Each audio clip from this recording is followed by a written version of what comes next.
Assalamualaikum warahmatullahi wabarakatuh. Perkenalkan, saya Sri Wayu Utami. Di sini saya akan menjelaskan konsep tentang kepribadian persepsi dan pembuatan keputusan. Yang pertama adalah kecerdasan emosional yang terdiri dari kesadaran diri, di mana kemampuan menyadari yang dirasakan.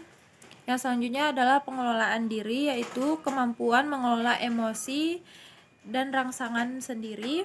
Selanjutnya adalah motivasi diri, di mana kemampuan bertahan dalam menghadapi kegagalan atau kemunduran. Yang selanjutnya adalah empati, di mana kita merasakan apa yang dirasakan oleh orang lain.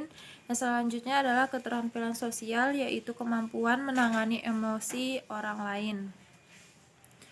Yang selanjutnya adalah persepsi, di mana proses yang digunakan individu untuk mengorganisasi dan menafsirkan kesan indrawi mereka untuk memberi makna kepada lingkungannya. Faktor yang mempengaruhi persepsi itu yang pertama dari segi faktor pada dalam situasi, yaitu waktu, keadaan, tempat kerja, dan keadaan sosial. Nah, faktor pada target itu yaitu hal baru, gerakan, ukuran, latar belakang, dan kedekatan. Yang selanjutnya adalah teori persepsi. Yang pertama adalah teori atribusi, di mana mengembangkan suatu pemahaman mengenai cara kita menilai orang secara berlainan, bergantung pada makna apa yang kita kaitkan pada perilaku tertentu. Selanjutnya itu jalan pintas menilai orang lain. Itu terbagi menjadi persepsi selektif, terus efek halo, efek kontras, proyeksi, dan membuat stereotip. Selanjutnya adalah implementasi persepsi dalam organisasi yang terbagi menjadi wawancara karyawan, pengharapan kinerja, evaluasi kinerja, dan upaya karyawan. Selanjutnya adalah model pengambilan keputusan rasional yang terbagi menjadi identifikasi masalah. Yang kedua, mengidentifikasi kinerja keputusan, mengalokasi bobot terhadap kriteria, mengembangkan alternatif, mengevaluasi alternatif, dan memilih alternatif terbaik. Yang selanjutnya adalah asumsi model pengambilan keputusan rasional yang terbagi menjadi, yang pertama adalah kejelasan masalah, yang kedua pilihan-pilihan yang diketahui, yang ketiga adalah pilihan yang jelas, yang keempat pilihan yang konstan, yang kelima tidak ada batasan waktu dan biaya, dan yang terakhir adalah hasil keputusan yang maksimum. Selanjutnya, meningkatkan kreativitas dalam pengambilan keputusan. Itu terbagi menjadi potensi kreatif dan potensi kreativitas. Sebelumnya, kreativitas merupakan kemampuan menghasilkan gagasan-gagasan baru dan bermanfaat.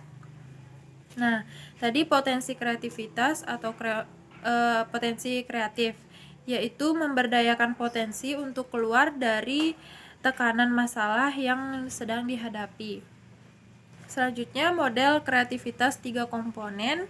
Kreativitas individu pada hakikatnya menuntut adanya keahlian, keterampilan berpikir, dan motivasi tugas intrinsik.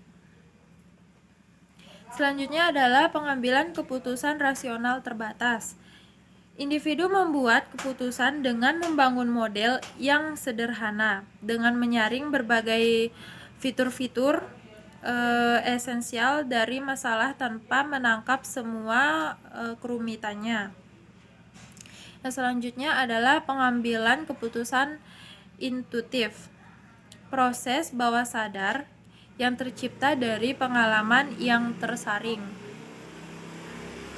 Kondisi menggunakan pengambilan keputusan intuitif itu jika terjadi ketidakpastian yang tinggi, jika hanya sedikit presiden yang dapat diikuti, variabel kurang dapat diprediksi secara ilmiah, dan waktu terbatas keputusan secara pas diambil atau segera diambil.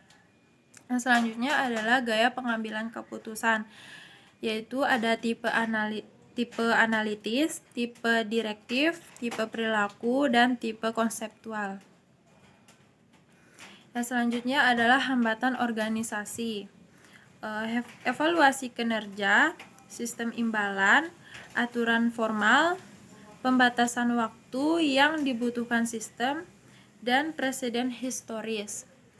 Selanjutnya adalah kriteria keputusan etis, terbagi menjadi 3, yaitu yang pertama adalah utilitarian, yaitu keputusan dibuat untuk memberikan manfaat terbesar bagi kelompok besar. Yang kedua adalah menekankan HAN. Yang selanjutnya adalah menekankan hak, yaitu menuntut individu untuk mengambil keputusan yang konsisten dengan hak kebebasan yang mendasar atau istimewa.